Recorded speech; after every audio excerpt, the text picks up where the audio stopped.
சீமான் அம்பாசமுத்திரத்தில் நிற்கிறேன்னு அவர் வந்து வாயை திறந்து அவர் தரப்பிலிருந்து நிற்க போகிறதா ஒரு பேச்சு வெளிப்படையாகவே வந்துடுச்சு.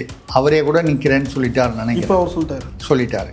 சீமான் அப்படி நிற்பதாக இருந்தால் பொது வேட்பாளராக நின்றால் அது ஒரு நல்ல விஷயமா இருக்கும் அப்படின்னு சொல்லி நம்ம ஒரு 2 வாரம் முன்னாள் பேசியிருக்கோம். ஏன் அதை சொல்கிறோன்னா சூழ்நிலையை கருதி சொல்கிறோம். அம்பாசமுத்திரத்தில் நான் நிற்கிறேன், பாக்கி எல்லா இடங்களையும் நாம் தமிழர் நிற்கும்.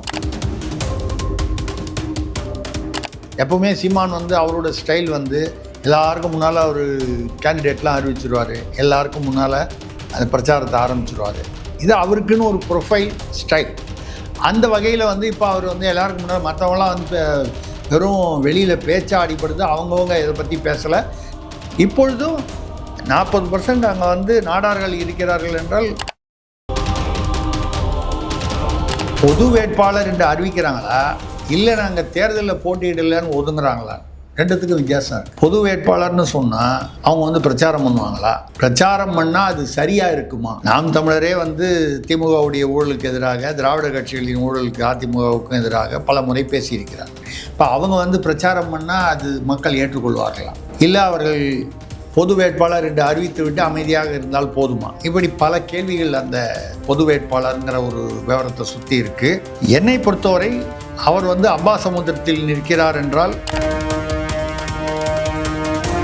என்னுடைய கணக்கில் திமுக கடைசி நிமிஷத்தில் இந்த இடைத்தேர்தலை புறக்கணிக்கும் எழுதி வச்சுங்க. இதே மாதிரி இன்னொரு நாள் வந்து அன்றைக்கி பேசியிருக்கோன்னு பேசுகிற மாதிரி வரும். இப்போ அதிமுகவும் என்னை பொறுத்த வரைக்கும் இந்த சூழ்நிலையில் யாரை நிற்க வைக்கிறது?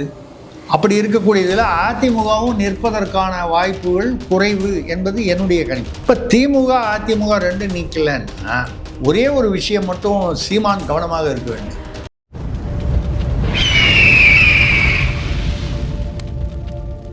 அரசியல் நேயர்களுக்கு வணக்கம். இன்று நம்மோட இணையும் சிறப்பு மூத்த பத்திரிகையாளர் திரிசக்தியார் அவர்கள். வணக்கம் சார். வணக்கம். சொல்லுங்கள் சரண். சீமான் அவர்கள் ஓப்பன் ஸ்டேட்மெண்ட்டாக சொல்லியிருக்காரு, அம்பாசமுத்திரத்தில் வரப்போகிற இடைத்தேர்தலில் நான் போட்டியிடுவேன் அப்படின்னு புதிய விஷயங்கள் வந்து சொல்லியிருக்காங்க. டிடி நெக்ஸ்ட்லேயும் அதை எக்ஸ்க்ளூசிவாக வெளியிட்டிருக்காங்க சீமான் அவருடைய அந்த பேட்டியை. இது ஒரு பக்கம் போகும்போது இப்போது இன்னொரு சர்வே ஒன்று வெளியாகிருக்கு. அம்பாசமுத்திரம் தொகுதியில் மொத்தம் 40% மேலே வந்து நாடார் சமூகத்தை சேர்ந்த மக்கள் வந்து தங்கள் பிரதிநிதித்துவத்தை சட்டமன்றத்தை நிலைநிறுத்த சீமானுக்கு ஆதரவு அளிப்போம் அப்படின்ற மாதிரி ஒரு மனநிலைக்கு வந்திருக்காங்கன்னு சொல்லிட்டு வெளியாகிருக்கு. எப்படி பார்க்குறீங்க சார் இந்த விஷயத்தை? இதுக்கு பின்னாடி இன்னொரு விஷயமும் இருக்குது, அதை நெக்ஸ்ட்டு கேட்கலான்னு. இது முதல்ல எப்படி பார்க்குறீங்க? இல்லைங்க, இதை பற்றி சீமான் அம்பாசமுத்திரத்தில் நிற்கிறேன்னு அவர் வந்து வாயை திறந்து அவர் தரப்பிலிருந்து நிற்க போகிறதா ஒரு பேச்சு வெளிப்படையாகவே வந்துடுச்சு. அவரே கூட நிற்கிறேன்னு சொல்லிட்டார் நினைக்கிறேன். அவர் சொல்லிட்டார். பட் இதுக்கெல்லாம் முன்னால் நீங்கள் 2 வாரத்துக்கு முன்னால் நம்ம வந்து அரசியல் கருடன்லேயே பேசியிருக்கோம். சீமான் அப்படி நிற்பதாக இருந்தால் பொது வேட்பாளராக நின்றால் அது ஒரு நல்ல விஷயமா இருக்கும் அப்படின்னு சொல்லி நம்ம ஒரு 2 வாரம் முன்னால் பேசியிருக்கோம். அரசியல் கருடனில் பேசியிருக்கேன், மற்ற 1-2 நிகழ்வுலையும் பேசியிருக்கேன். ஏன் அதை சொல்கிறோன்னா சூழ்நிலையை கருதி சொல்கிறோம். இப்போ நிறைய பேர் கேட்பாங்க, காரைக்குடியில் தோத்துட்டார், அம்பாசமுத்திரத்தில் மட்டும் எப்படி ஜெயிப்பார் இப்படின்னு ஒரு எதிர்பக்கத்துலேருந்து ஒரு ஆர்குமெண்ட் வரலாம். எல்லாருமே நிற்கும்போது ஜெயிக்கணுன்ற எண்ணத்தோடு தான் நிற்கிறாங்க. முயற்சி, உழைப்பு இதுதான் வருது. கூட சீமானந்த பத்திரிகையாளர் மீட்டிங்கில் பேசும்போது நீங்கள் அதிகாரத்துக்கு வருவீங்களான்னு கேட்டோன்னே அது கொஞ்சம் இதுவாக கேட்டார். முதல்ல அதிகாரத்தை கொடுங்க, அதுக்கப்புறம் எப்போ அதிகாரத்துக்கு வருவேன்னு கேட்டுக்கிட்டே இருக்கீங்க. நீங்கள் ஓட்டு போட்டால் தானே வருவேன், ஓட்டு போடாமையே நீங்கள் வந்து அதிகாரத்துக்கு எப்போ வருவீங்கன்னு நிருபர் கேட்டால் எப்படிப்பா பதில் சொல்கிறது அப்படின்னு. கரெக்ட். அந்த அளவுக்கு நம்ம ஏன் 2 வாரத்துக்கு முன்னால் அது சொன்னோன்னா, அப்போ உள்ள சூழ்நிலையில் நம்மளுடைய கணிப்பு வந்து என்னன்னு கேட்டிங்கன்னா, திமுக பேசுவாங்களே தவிர இப்போவும் சொல்கிறேன், இப்போ கூட பல இடங்களில் வந்து ஸ்டாலினை வந்து இடைத்தேர்தலில் நிற்க வைக்கிறதுக்கான ஏற்பாடுகள் நடக்குது. அவரை வந்து போய் தள்ளுறாங்க, நில்லுங்கன்னு சொல்லி தள்ளி விட்றாங்க. அவர் சேகர்பாபு வந்து துறைமுகத்தில் நான் ராஜினாமா பண்ணிடுறேன், என் பேரில் கோவப்படாதீங்க பண்ணிடுறேன்றத ராஜினாமா பண்ண சொல்கிறாங்களான்னு தெரியலையே சார். ரெண்டுக்குள்ளே எல்லாம் ஒன்று தான். அவர் திமுகவை விட்டே நீக்க போகிறாங்கன்னு சொல்லி ஒரு பேச்சு சேகர்பாபுவை. ஏன்னா அவர் பேரில் எல்லா அமைச்சர் பேர்லேயும் வருது, இது இப்போ கூட வந்து அது பேர் என்ன, தாவேக அரசு இன்னைக்கு காலையில் ஒரு பத்திரிகையில் பார்த்தேன், எல்லா திமுக அமைச்சர் பேர்லேயும் யார் யார் பேரில் ஊழல் குற்றச்சாட்டு இருக்குதுன்னு சொல்லி அவங்க இதை வச்சு ஒரு ஆய்வு பண்ண போகிறாங்கன்னு. இவங்க வந்து ரொம்ப டயத்தை வேஸ்ட் பண்ணுறாங்க தாவேக ஆட்சியில். யார் யார் பேரில் திமுக அமைச்சர் பேரில் ஊழல் குற்றம் இல்லைங்கிறத மட்டும் ஆய்வு பண்ணாலே போதும், மற்றவங்களாம் அதான் ஈஸி. நீங்கள் என்னமோ வந்து இப்போ 35 பேரில் 5 பேரில் தான் வந்து ஊழல் இருக்குதுன்னு சொன்னால் அதை ஆய்வு பண்ணணும். 35 பேரில் 34 பேரில் வந்து ஊழல் குற்றச்சாட்டு இருக்குது. அந்த யாராவது ஒரு ஆள் வந்து அவன் பேரில் இல்லைன்னா வழக்கு பதிவு பண்ணாமல் போயிருப்பாங்க, ஆனால் ஊழல் பண்ணியிருப்பான். இப்படிப்பட்ட ஒரு ஆட்சி தான் நடந்தது. அப்போ நீங்கள் எது வந்து கம்மியாக இருக்கோ அதை தான் ஆய்வு பண்ணுமே தவிர 35 பேரில் எத்தனை பேர் வந்து ஊழல் பண்ணாங்கன்னு பார்த்தா 35ன்னு வந்தால் கூட ஆச்சரியப்படுறதுக்கு இல்லை. அந்த மாதிரி ஒரு சூழ்நிலையில் இவர் இப்போ மறுபடியும் ஸ்டாலின், நம்ம பேசுகிறது வந்து முன்னாள் முதல்வர் ஸ்டாலின், அவரை நிற்க வைக்க முயற்சிகள் நடைபெறுகிறது. அது கூட தாவேகா சைட்லேருந்து எதிர்த்து வைகோவை நிற்க வைக்கிறாங்கன்னு ஒரு பேச்சு அடிப்படுது. இன்னும் வந்து உறுதிப்படலை, அதாவது முழுசாக வந்து அது தீர்மானமாக இன்னும் வரல. அது இடைத்தேர்தலை அறிவித்த பிறகு தான் வரும்னு எதிர்பார்க்கலாம். அது வரைக்கும் யாரும் சொல்ல மாட்டாங்க, பேசுவாங்க. அப்போது ரைட்டு. அதே மாதிரி இவர் அம்பாசமுத்திரத்தில் இவர் நிற்கிறாரு. அண்ணாமலை வந்து பெருந்துறையில் நிற்க போகிறாருன்னு அவர் தான் இயக்க ஆரம்பிச்சிருக்காரு. ஜூலை 1ஆம் தேதியிலேருந்து அரசியல் ஈடுபடுவோன்னு சொல்லியிருக்காரு. இதை வந்துடுச்சு, நிற்கலாம். யாரையும் வந்து நம்ம வந்து நிற்பார் நிற்க மாட்டார், நின்னா ஜெயிப்பார் ஜெயிக்க மாட்டார்னு சொல்லுறதெல்லாம் தாண்டி அவர் இப்போ மதுராந்தகத்தில் திருமாவளவன் வந்து கேட்குறாரு, கேட்டு துணை முதல்வராக வந்து வரணும்னு ஆசைப்படுறாருன்னு ஒரு தகவல் இருக்குது. இது எதுவுமே முழுதாக உறுதிப்படுத்த முடியாத தகவல்கள். இதில் வழக்கம் போல் சீமான் தான் வந்து எப்போவுமே சீமான் வந்து அவரோட ஸ்டைல் வந்து எல்லாருக்கும் முன்னால் அவர் கேண்டிடேட்லாம் அறிவிச்சிருவார், எல்லாருக்கும் முன்னால் அந்த பிரச்சாரத்தை ஆரம்பிச்சிருவார். இது அவருக்குன்னு ஒரு ப்ரொஃபைல் ஸ்டைல். அந்த வகையில் வந்து இப்போ அவர் வந்து எல்லாருக்கும் முன்னால் மற்றவங்களாம் வந்து வெறும் வெளியில் பேச்சா அடிப்படுது. அவங்கவுங்க இதை பற்றி பேசலை. நேற்று கூட ஸ்டாலின் சார்கிட்ட நேற்று முந்தானத்தை கேட்டபோது இன்னும் நான் முடிவு செய்யவில்லைன்னு தான் சொல்லியிருக்காரு. இன்னும் நான் முடிவு செய்யவில்லைன்னு சொன்னால் என்ன அர்த்தம்னா கன்சிடர் பண்ணிக்கிட்டு இருக்கேன்னு அர்த்தம். இல்லைன்னு சொல்லலை, இல்லைன்னா அந்த மாதிரிலாம் எனக்கு எண்ணம் இல்லை அப்படின்னு சொல்லியிருப்பார். அப்போ நிற்கிறதுக்கு வாய்ப்பு இருக்குது. பட் கடைசி நிமிஷத்தில் என்னுடைய ஒரு கணிப்பு, அவர் நிற்க மாட்டாரோ. ஏன் அப்படின்னு சொன்னால் அதில் ஒரு காரணமும் இருக்குது. ஒரு தடவை தோத்துட்டதே ஒரு இப்போ தாவேகளை என்ன பேசுகிறாங்க, அப்பாவை காணும்னு பேசிட்டாங்க. அது ஒரு பேசு பொருளாயிடுச்சு. அவரும் தவிர்த்திருக்கலாம், முதல்வரும். இவங்களும் உதயநிதி சாரும் வெளியே போய் செங்கல்பட்டில் யாரோ கணவனை காணணும்னு சொல்லி இப்படி இது ஒரு பர்சனல் அட்டாக் மாதிரி தேவையில்லாமல் மக்கள் நலன் சார்ந்த விஷயங்களுக்கு பதிலாக பர்சனல் அட்டாக்காக வந்துடுச்சு. அவர் மௌன குருவாக இருக்கார் அப்படின்னு சொல்லி உதயநிதி வந்து இவரை விஜய் அவர்களை, மாண்புமிகு முதல்வர் விஜய் அவர்கள் சட்டசபையில் மௌனமாக உட்கார்ந்திருக்கிறார், ஒன்றுமே பேசலை, ஆதவ் தான் பேசுகிறாரு, மற்றவங்க தான் பேசுகிறாங்க அப்படின்னு சொல்லும்போது ஆதவ் வந்து என்ன சொன்னார், அவர் 10 நிமிஷம் குளத்தூரில் பேசுனதுக்கு என்ன ஆச்சுன்னு பார்த்தீங்களே. எல்லாம் இந்த சினிமா பஞ்ச் டயலாக் வாசனம். அந்த மாதிரி வரும்பொழுது ரைட், இந்த பஞ்சு டயலாகு அது அவர் சினிமாவிலேருந்து வந்ததுனால அந்த பஞ்சு டயலாகு. உதயநிதி அவர்களும் அவரும் சினிமாவிலேருந்து கொஞ்சம் சினிமா அவரும் 10 படம் நடிச்சிருக்காரு. ரெண்டாவது அவங்க திமுகவில் வழக்கமாக இந்த மாதிரி இப்படி பேசுகிறது அப்படி பேசுகிறதுன்னு அவங்க ஒரு ஃபார்முலா. இதெல்லாம் தாண்டி நீங்கள் என்ன பார்த்தீங்கன்னா, இப்போ ஸ்டாலின் நின்று ஏதோ ஒரு காரணமாக வைகோவை எதிரில் நிற்க வைக்கிறாங்களா, இல்லை யாரையோ நிற்க வைக்கிறாங்களா. வைகோவை நிற்க வச்சு ஏதாவதுன்னா கூட அவர் ஒரு பெரிய வாக்கு வங்கி இருக்கோ இல்லையோ, தாவேகாவுக்கு வாக்கு வங்கி இருக்குது. இன்றைக்கி விஜய் முகத்துக்காக தான் ஓட்டு போடுறான். அவன் யார் கேண்டிடேட்னு பார்க்காம விஜய் முகத்துக்காக விஜயுடைய கட்சின்றதுனால ஓட்டு போடுறான். அப்படிப்பட்ட ஒரு சூழ்நிலையில் ஸ்டாலின் அவர்கள் வந்து 2வது தடவை ஒரு கால் தோத்துட்டார்னு வைங்க திருச்சி கிழக்கில்.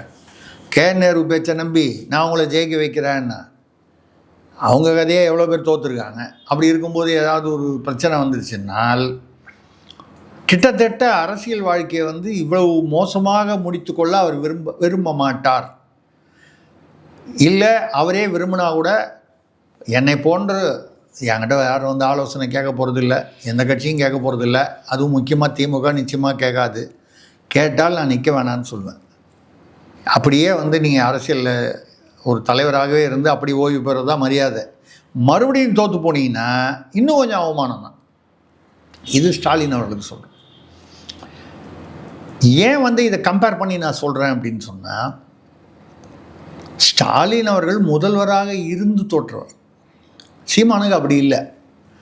அதாவது நோ ஸ்டேக்ஸ்ன்னு சொல்லுவாங்க இங்கிலீஷில். அவர் இப்போது பல இடங்களில் தோற்றிருக்காரு. ஆனாலும் விடாமல் தொடர்ந்து பல தேர்தல்களில் சந்திச்சுட்டு வர்றாரு. அவரே நிற்கிறாரு, இல்லை அவர் கட்சியினர் நிற்கிறாங்க. இப்போவும் அதான் சொல்லியிருக்காரு, அம்பாசமுத்திரத்தில் நான் நிற்கிறேன், பாக்கி எல்லா இடங்களையும் நாம் தமிழர் நிற்கும். 6 தொகுதி. ஆமாம். அதே மாதிரி இந்த பொது வேட்பாளர் நீங்கள் அங்கே தான் வருவீங்க. நம்ம தான் சொன்னோம் பேசுகிற போது, நம்ம போன காணொலியே அதுக்கு முன்னாலேயே பேசணும், பொது வேட்பாளராக வந்தால் நல்லாயிருக்கும். ஏன் அதை பேசுகிறோன்னா, என்னுடைய கணக்கில் திமுக கடைசி நிமிஷத்தில் இந்த இடைத்தேர்தலை புறக்கணிக்கும் எழுதி வச்சுங்க. இதே மாதிரி இன்னொரு நாள் வந்து அன்றைக்கி பேசியிருக்கோன்னு பேசுகிற மாதிரி வரும். இன்று சொன்னால் திருசக்தியார். ஏன்னா நான் சொன்னது எவ்வளோ விஷயங்கள் பழிச்சிருக்கு பல வருடங்களாக. அன்றே கணித்தார். ஆமாம். நான் சும்மா சாதாரணமாக வந்து ஒரு ஒரு நிகழ்வில் பேசினேன். எல்லாருக்கும் பதவி கொடுத்துட்டாங்க, இந்த ஜனநாயகன் ப்ரொடியூசர் மட்டும்தான் வந்து கூட போனார் கவர்னரை பார்க்கும்போது. அவர் தவிர பாக்கி எல்லாருக்கும் கொடுத்துட்டாங்க, அவரு கூட கொடுத்தாலும் கொடுப்பாங்கன்னு சொல்லி பேசுகிறேங்க. நான் சும்மா தமாஷா பேசுனேன். 4 நாளில் பார்த்தா அவர் கொடுத்துட்டாங்க. அதே மாதிரி மதிமுகவில் வந்து இந்த ஒருத்தர் செந்தில் செல்வன் சீர்காழியில் ராஜினாமா பண்ணிவிட்டு பொதுக்குழுக்கு வரலான்ட்டார். நான் உதயசூரியன்லேயே இருக்கேன்ட்டார். மதிமுகலேருந்து ரிசைன் பண்ணுறேன்.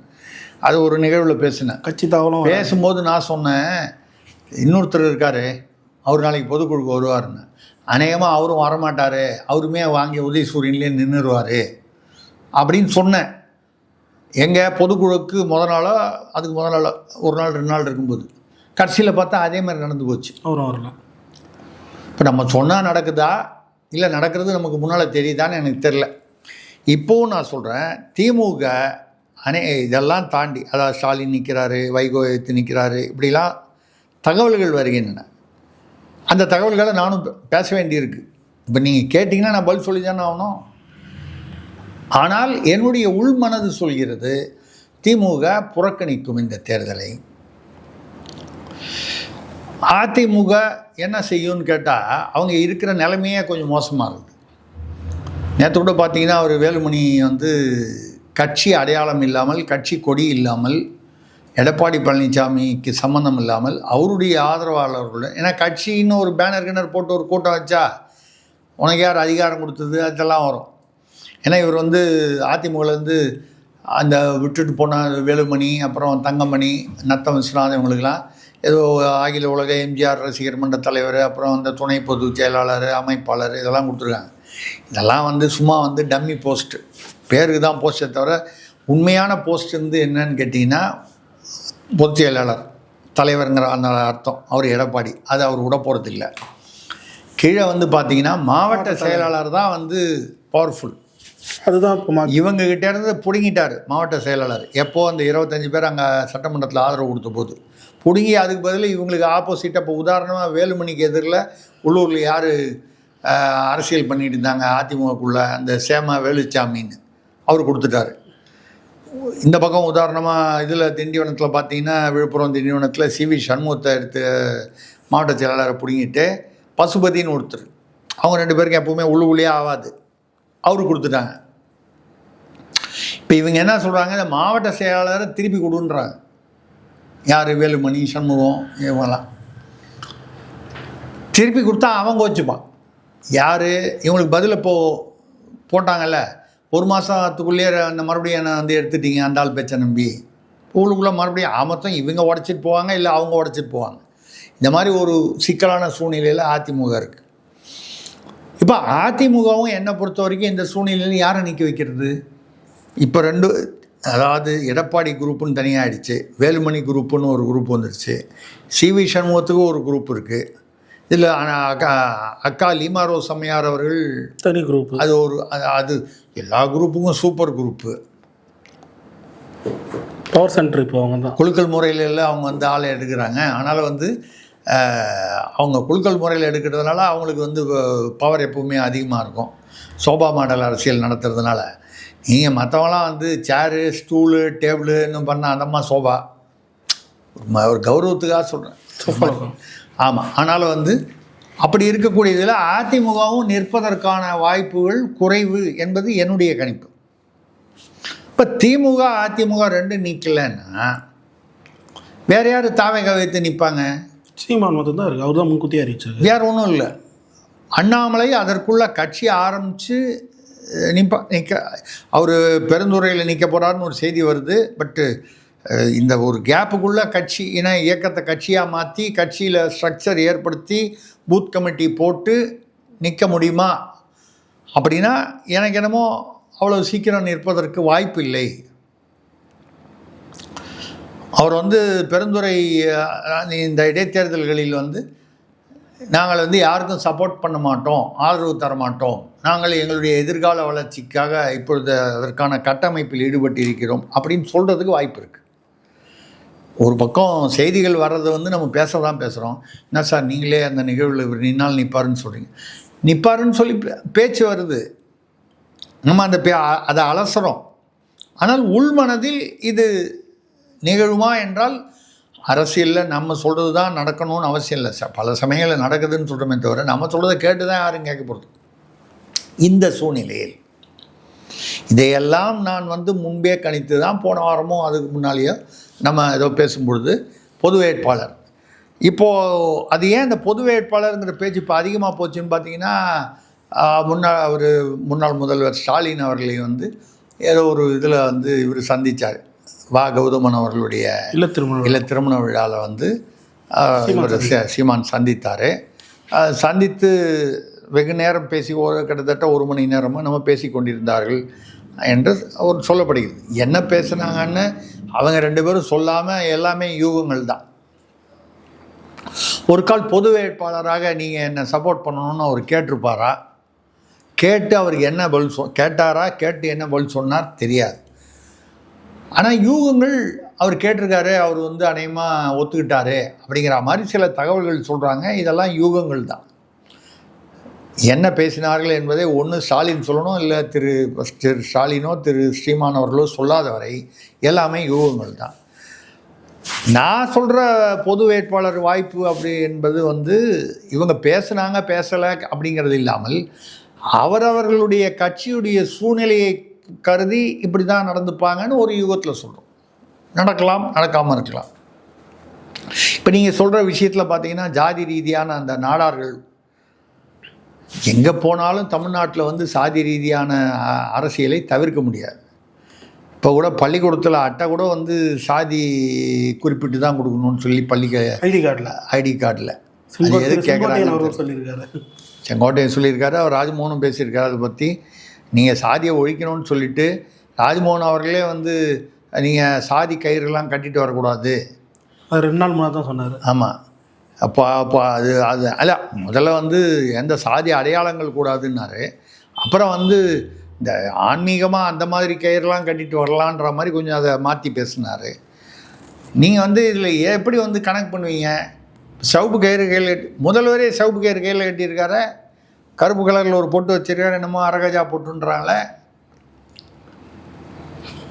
அப்போ அது வந்து அப்போ நீங்கள் என்ன சொல்வீங்க? அது சாதி அடையாளம் இல்லை, அவருடைய நம்பிக்கைன்னு. அப்போ முதல்வருக்கு நம்பிக்கை இருந்தால் அவர் செய்யலாம். வந்து பள்ளி ஒரு சாதாரண பாமரன் குடும்பத்தில் ஒரு குழந்தை வந்து அந்த பெற்றோர்களுக்கோ அந்த குழந்தைக்கோ நம்பிக்கை இருந்தால் வந்து பண்ணக்கூடாதா? நியாயமான கேள்வி தானே. அந்த மாதிரி வரும்பொழுது இப்போ கூட சொல்கிறாங்க இந்த சாதி அட்டை வந்து இது வந்து திமுகலன்னு சொல்கிறாங்க. இது எதுக்காக பண்ணுறீங்கன்னா இதெல்லாம் எடுத்து மத்திய அரசுக்கிட்ட கொண்டு போய் கொடுத்துருவாங்க, தரவுகள் டேட்டா. அது என்னங்க பாகிஸ்தான் அரசுக்கிட்டே கொண்டு போய் கொடுக்குறாங்க? மத்திய அரசுக்கிட்ட கொடுத்தா என்ன தப்பு? முதல்ல சாதி அதில் தேவையான்ற கொஸ்டின் வருது. அந்த அடையாளத்தில் ஐடி கார்டில் எதுக்கு சாதி? என்னை பொறுத்த வரைக்கும் ஐடி கார்டில் சாதி தேவையில்லை என்பது தான் நம்மளுடைய கருத்து. அதை மீறி அடுத்த விஷயமாக இதெல்லாம் எடுத்துக்கொண்டு போய் மத்திய அரசில் கொடுத்துட போகிறாங்க, ஒன்றிய அரசில் கொடுத்துட போகிறாங்க. இப்போ ஒன்றிய அரசுன்றது இந்தியாவுடைய அரசு. தமிழ்நாடு என்பது இந்தியாவுக்கு கீழே வரக்கூடிய ஒரு மாநிலத்தில் ஒன்று. பாகிஸ்தானில் கொடுத்துருவாங்க, பங்களாதேஷில் கொடுத்துருவாங்கன்னு சொன்னால் கவலைப்படலாம். ஒன்றிய அரசு கொடுத்தா என்ன பண்ண போகுது? ரெக்கார்டில் வச்சுக்க போகுது. நாளைக்கு வந்து பிற்படுத்தப்பட்டவர்களுக்கு ஒரு சலுகை மத்திய அரசு அறிவிக்குது. எத்தனை பேர் இருக்காங்கன்னு தெரிஞ்சுக்கணுன்னா என்ன பண்ணுவாங்க? அவங்க வேறு என்ன பண்ணுவாங்க? ஒன்றிய அரசு வந்து இதை வந்து வேறு எப்படி பயன்படுத்த முடியும்? அரசியலுக்கு என்ன பயன்படுத்த முடியும்? இஞ்சி போனால் பட்டியல் சமூகங்களுக்கோ இல்லை பிற்படுத்தப்பட்ட வேறு சில சமூகங்களுக்கோ சில சலுகைகள் கொடுக்கலாம். அது ஏற்கனவே வந்து தமிழ்நாடு அரசு தமிழக அரசு பண்ணிக்கிட்டு இருக்கு. மத்திய அரசு பொதுவாக தமிழ்நாடு உட்பட பல மாநிலங்களிலும் பண்ணிக்கிட்டு இருக்கு. சரி, இந்த டேட்டா, இந்த ஐடி கார்டை வாங்கிட்டு போய் தான் பண்ணணுன்ற அவசியம் இல்லை. சும்மா பேசணுமே ஒன்றிய அரசு. இப்போ எப்பவுமே தமிழ்நாட்டில் பார்த்தீங்கன்னா ஏதாவது யாரையாவது திட்டினோன்னா ஒன்றிய அரசை திட்டினா தமிழ்நாட்டில் சந்தோஷம், தமிழர்களுக்கு வந்து பெருமை அப்படின்னு ஒரு தேவையில்லாத இந்த திராவிடம் உருவாக்கிடுச்சு. ஆனால் இதே யார் திட்டுறாங்களோ அவங்க தான் பார்த்தீங்கன்னா கேஸ் வரும்போது முதல்ல போய் காலில் விழுறது இவங்க தான் போய் காலில் விழுவாங்க, டீல் போடுவாங்க அங்கே போய் டெல்லியில். ஆனால் வெளியில் பேசுகிறது ஹிந்தி தெரியாது போடா, பாஜக உள்ளே வந்துடும்னு சொல்லுவாங்க. இதோட ஏதோ ஒரு ஜோக் சொன்னாங்க. திமுக அரசும் போது இவர் ஏவாவேலு வந்து அவர் முன்னாள் அமைச்சர் ஏவாவேலு அவர்கள் மீது வந்து ஒரு எஃப்ஐஆர் போட்டு இப்போ ரெய்டெல்லாம் நடந்துச்சு. 3.72 கோடி ஏதோ ரோடே போடாமல் ரோடு போட்டதாக கணக்காச்சு கரூர்னாலே கொஞ்சம் ஃபேமஸ் ஆகிடுச்சு இப்போது. அது வந்து பார்த்திங்கன்னா அது அடுத்தது கரூர் விஜயபாஸ்கர் வேறு இன்றைக்கி நாளைக்கே ரிசைன் பண்ணிட்டு போகிறாராம். அந்த விஜயபாஸ்கரோட சேர்த்து தாவேகா போகிறாருன்னு சொல்லி இன்றைக்கி செய்தி வருது. அது கூட எல்லோரும் வந்து என்ன சொல்கிறாங்கன்னா, ஏன் வந்து ஏவாவேலு ரோடு போடல, ரோடு போடாமையே போட்டேன்னு சொல்லிட்டான்னா, ரோடு போட்டால் பாஜக உள்ளே வந்துடும். வழக்கமாக தானே சொல்லுவாங்க, பாஜக உள்ளே வந்துடும். ரோடு போட்டால் ரோடு வழியாக உள்ளே வந்துடும். ரோடு வழியாக உள்ளே வரலன்னா என்ன ஹெலிகாப்டரில் வந்துட்டு போகிறாங்க. இது ஒரு தமாஷுக்காக சொல்கிறாங்க, நகைச்சுவைக்காக. இப்பொழுது வந்து இந்த நாடார் ஓட்டுகள்னு சொல்லும்போது நம்ம சொல்ல வர்றது என்னென்னா, நீங்கள் என்ன தான் சாதியை ஒழிக்கிறதா சொன்னால் கூட சாதி ரீதியான அந்த ஓட்டுகள் அமைவதை, வாக்கு வங்கி அமைவதை தவிர்க்க முடியவில்லை என்பது தான் வருத்தமான உண்மை. அதனால தானே வந்து அந்தந்த கட்சி வந்து கேண்டிடேட் போடும்போது அங்கே உள்ள மெஜாரிட்டி ஜாதியிலேருந்து போடுறாங்க, இல்லை அந்த பக்கம் மெஜாரிட்டி கேண்டிடேட்லேருந்து போட்டால் அதுக்கு அடுத்த அளவுக்கு கணிசமாக இருக்கக்கூடிய ஒரு ஜாதியை வந்து இவங்க எதிர்பக்கம் போடுவாங்க. சாதி அடிப்படையில் தான் போடுறாங்க. இப்போ விஜய் அவர்களுடைய ஆட்சியில் 2 பேர் அதை பண்ணாங்க. சீமானும் சாதி ரீதியாக 2026 தேர்தலில் எங்கேயும் வந்து கேண்டிடேட்டு போடல.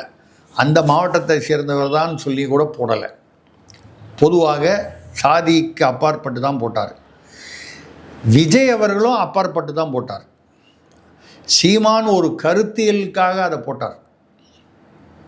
அதை ஒரு கருத்தியல் அடிப்படையாக வைத்துக்கொண்டு இந்த சாதி ரீதியாக போடுவது தவறு அப்படிங்கிற ஒரு கருத்தியலில் போட்டார். விஜய் வந்து எனக்கு தெரிஞ்ச வரைக்கும் கருத்தியெல்லாம் போடல. அவர் ஒரே கணக்கு போட்டார். என் முகம் எங்கே போனாலும் விஜய் முகத்துக்காக தான் ஓட்டு. யார் நிற்கிறான் எங்கே நிற்கிறான்ல, அவன் எந்த சாதியாக இருந்தாலும் சரி, அவன் யார், அவன் பேரே நிறைய இடங்களில் போய் விசில் சின்னத்தில் குத்திட்டு வந்து வேட்பாளர் பேர் கேட்டால் தெரியல ஓட்டு போட்டவனு. 2 பேரும் ஒரே விஷயந்தான் செஞ்சாங்க. சீமான் கருத்தியல் அடிப்படையில் செஞ்சார். விஜய் அவருடைய அந்த சினிமா ஈர்ப்பை வைத்துக்கொண்டு அதை நம்பிக்கொண்டு செய்தார். ஆக 2 பேரும் வந்து ஒருத்தர் நேரடியாகவும் ஒருத்தர் வந்து மறைமுகமாகவும் செய்தாங்க. இப்பொழுதும் 40% அங்கே வந்து நாடார்கள் இருக்கிறார்கள் என்றால், அப்படி பார்க்க போனால் நாடார்கள் வந்ததுனால சீமான் ஜெயிச்சிருவார் அப்படின்னு நான் அப்படி சொல்ல வரல. சீமான் சட்டமன்றத்துக்கு செல்ல வேண்டும் என்று பொது வேட்பாளராக அதிமுக ஒரு முடிவு, அங்கே மட்டும் இல்லாமல் அங்கே அந்த தொகுதியில் முடிவெடுக்கலாம் பொது வேட்பாளர்னு. இல்லை அவங்களுடைய அரசியல் காரணங்களுக்காக இந்த தேர்தலையே வந்து நாங்கள் வந்து புறக்கணிக்கிறோம் அப்படின்னு முடிவெடுக்கலாம். திமுகவும் எடுக்கலாம், அதிமுகவும் எடுக்கலாம், 2 பேரும் எடுக்கலாம். அப்படி எடுத்தால் ஆட்டோமேட்டிக்கான. ஆனால் ஒரே ஒரு விஷயம் மட்டும் சீமான் கவனமாக இருக்க வேண்டும். பொது வேட்பாளர் என்று அறிவிக்கிறாங்களா, இல்லை நாங்கள் தேர்தலில் போட்டியிடலைன்னு ஒதுங்குறாங்களா? 2த்துக்கும் வித்தியாசம் இருக்குது. பொது வேட்பாளர்னு சொன்னால் அவங்க வந்து பிரச்சாரம் பண்ணுவாங்களா? பிரச்சாரம் பண்ணால் அது சரியாக இருக்குமா? நாம் தமிழரே வந்து திமுகவுடைய ஊழலுக்கு எதிராக, திராவிட கட்சிகளின் ஊழலுக்கு அதிமுகவுக்கும் எதிராக பல முறை பேசியிருக்கிறார். இப்போ அவங்க வந்து பிரச்சாரம் பண்ணால் அது மக்கள் ஏற்றுக்கொள்வார்களா? இல்லை அவர்கள் பொது வேட்பாளர் என்று அறிவித்துவிட்டு அமைதியாக இருந்தால் போதுமா? இப்படி பல கேள்விகள் அந்த பொது வேட்பாளருங்கிற ஒரு விவரத்தை சுற்றி இருக்குது. என்னை பொறுத்தவரை அவர் வந்து அம்பாசமுத்திரத்தில் நிற்கிறார் என்றால் அவர் என்னை பொறுத்த வரைக்கும் இது வந்து இந்த நரேட்டிவ் ஃபிக்ஸ் பண்ணது வந்து தாவேக்கா தான் ஃபிக்ஸ் பண்ணது பொது வேட்பாளருங்கிறது. இன்னும் ஒரு பேச்சு அடிபடுது. திமுக அதிமுக இது வரைக்கும் வெளிப்படையாக ஒன்றும் பேசலை. சீமானும் தன்னை பொது வேட்பாளராக அறிவிப்பதாக எங்கேயும் பேசலை. அவர் சீமான் அவருடைய பலத்தில் நிற்கிறார்.